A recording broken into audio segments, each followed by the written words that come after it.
જાફરાબાદના નાગેશ્રી ગામે ટોલનાકા નજીક સિંહણ અકસ્માતનો મામલો. ત્યારે ગત રાત્રિએ અજાણ્યા વાહન ચાલકે સિંહણને અડફેટે લેતા સિંહણનું મોત નીપજ્યું. વન વિભાગે સિંહણનું મોત નિપજાવનાર આરોપીને ઝડપી પાડ્યો.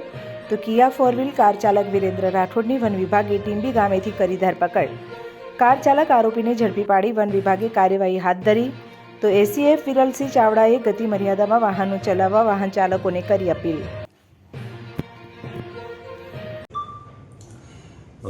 ગતરોજ એટલે કે 31 જાન્યુઆરી 2026ના રોજ અંદાજિત સાંજના 7 થી 7:30 વાગ્યાની સમયગાળામાં જાફરાબાદ રેન્જના કાર્યક્ષેત્રમાં આવતા નાગેશ્રી બીટના નાગેશ્રીના ગામે જે ભાવનગર સોમનાથ કોસ્ટલ હાઈવે પસાર થાય છે ત્યાં નાગેશ્રી ટોલ બૂથ છે એની એક્ઝેક્ટ 500 મીટરની આસપાસ એક અજાણ્યા ઇસમ દ્વારા પૂરપાટ ઝડપે વાહન ચલાવીને એક માદા સિંહણનું મૃત્યુ નિપજાવેલ. માદા સિંહણની ઉંમર અંદાજિત 5 થી 9 વર્ષ હતી. જેવો જ આ ઘટનાના સમાચાર મળે છે સ્થાનિક સ્ટાફ 10 જ મિનિટમાં ત્યાં પહોંચી જાય છે અને સીસીટીવી ફૂટેજ ટૂલ બોક્સથી લઈને ટીંબી આ વાહન ચાલક પહોંચે ત્યાં સુધીમાં એને રોકી દેવામાં આવે છે અને તેની વિધિવત અટક કરવામાં આવે છે.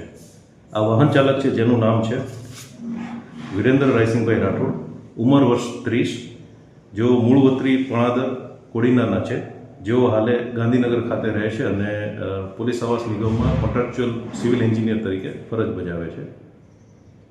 હવે શું કાર્યવાહી કરવામાં આવશે આની સામે? હાલ વન વિભાગ દ્વારા વાઇલ્ડલાઇફ પ્રોટેક્શન એક્ટની વિવિધ કલમો દાખલ કરીને ગુનો દાખલ કરવામાં આવે છે અને નામદાર કોર્ટે ખાતે પ્રોડ્યુસ કરવામાં આવશે.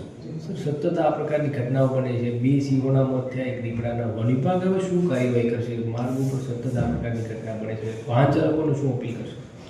વાહન ચાલકોને ખાસ અપીલ એ જ કરવાની છે કે જ્યારે રાજુલાથી ઉના તરફ જતો રસ્તો કે જ્યાં આ લાઇન મૂવમેન્ટનો વિસ્તાર છે, વન વિભાગ દ્વારા સ્થળે સ્થળે આ બાબતના સાઇનેજ બોર્ડ પણ મૂકવામાં આવ્યા છે. અંદાજે 10 કિલોમીટરમાં 5 થી 6 જગ્યાએ સ્પીડ રિસ્ટ્રિક્શન સાથેના સાઇનેજ બોર્ડ પણ મૂકવામાં આવ્યા છે.